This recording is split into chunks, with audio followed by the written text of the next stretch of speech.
this series. It's been great, and the other series as well. And as we say, her new book, The Lazy Goddess, is out next month. Now, the big new slimming regime to take off in the States has been called the Stone Age diet.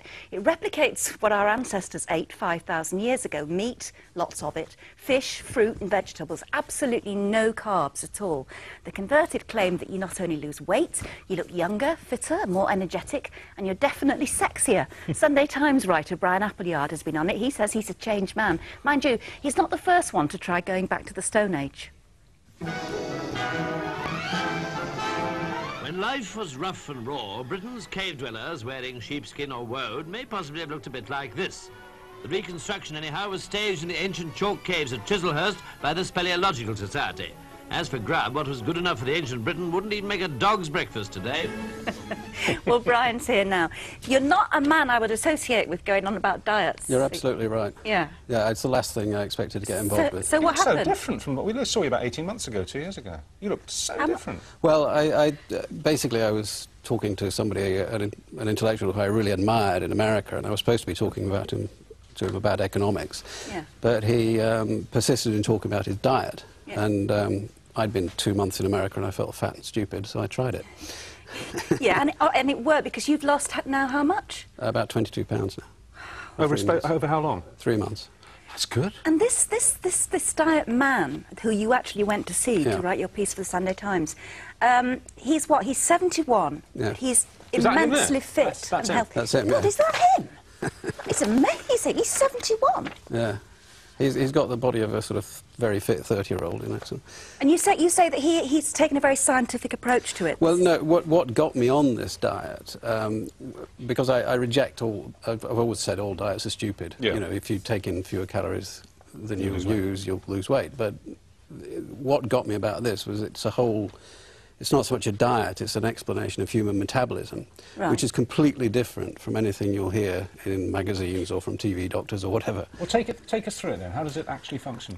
Well, basically, we live like lab rats, as he puts it, as Arthur Devaney puts it, in the modern world, and we live a long time, but we age rather badly over a long period of time. And early man did not age in that way. He died early because he was killed by a lion or something. Right. But he was in good nick when he was in copped good it. nick, Yeah. and he was very muscular. And so a lot of research was done into what they ate.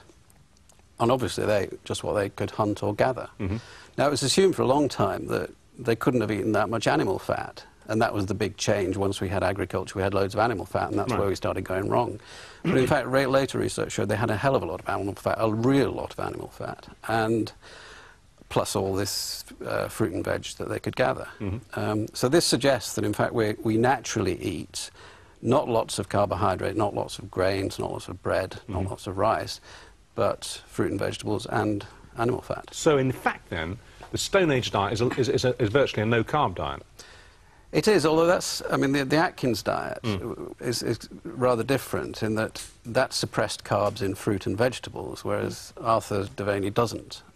Also, it didn't put enough stress on exercise, and people were just pigging out on vast quantities of meat, which is absurd. I mean, Arthur Devaney says, cut the fat off. So give us an example, then, of a typical day's intake. And I know every day is different, but just a snapshot, a cross-section of a week. One day, breakfast, lunch, dinner. Well, I tend to eat, at the moment, I'm eating fruit, nuts and cheese for breakfast. Right.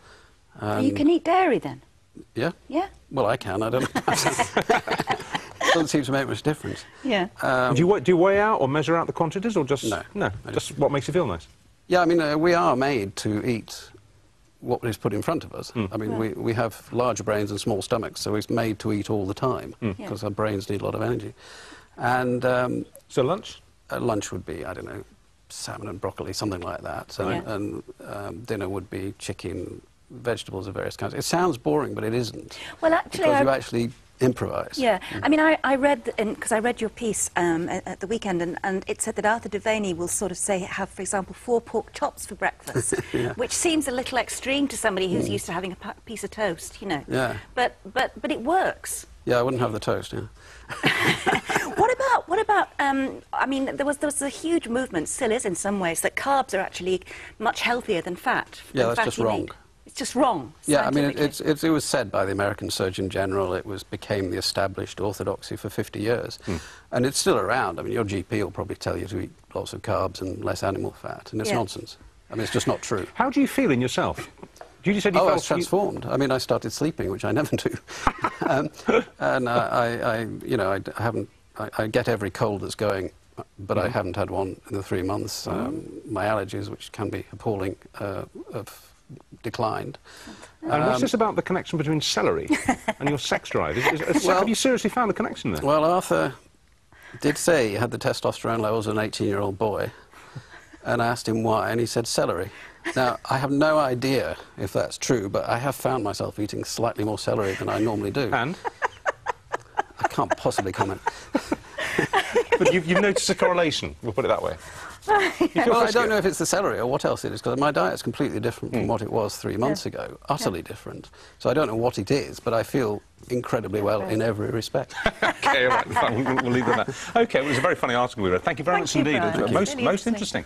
OK, well, next we have calls for Crufts, the dog show, to be axed with new claims that pedigree inbreeding can cause terrible suffering to show dogs. And after that, it'll be laughs all the way with another raid on our archives to dig out the comedy heroes who've been on this show over the last 7 years. And then Ricky Gervais is back to answer the questions that you've been sending in for him since we came on air. We're back after the break.